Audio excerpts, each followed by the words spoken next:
কি ঘটনা ঘটছিল কি আমরা এখানে কোরআন তেলাওয়াত করতেছিলাম, কয়েকজন আপা মিলে সেখানে বিএনপি কর্মীরা এসে অত্যন্তভাবে আমাদেরকে হামলা করেছে। আমি এখানে উপরে খাটের উপরে ছিলাম দাঁড়ানো, তারা ৩-৪ জন মহিলা এসে এবং পুরুষ আমাকে টেনে একদম নিচে নামে হেঁচড়ে নিয়ে ওখানে বাহিরে নিয়ে আরো 2টা পুরুষ আমাকে টেনে নিয়ে যাচ্ছিল, কিন্তু আপার আমাকে ধরে ফেলছে।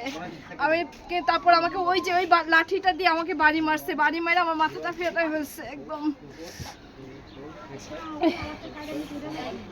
আমার ব্যাগ এবং মোবাইল দুটোটাই নিয়ে গেছে, সব নিয়ে গেছে আমার কাছ থেকে, সব চুরি করে নিয়ে গেছে, ছিনতাই করে।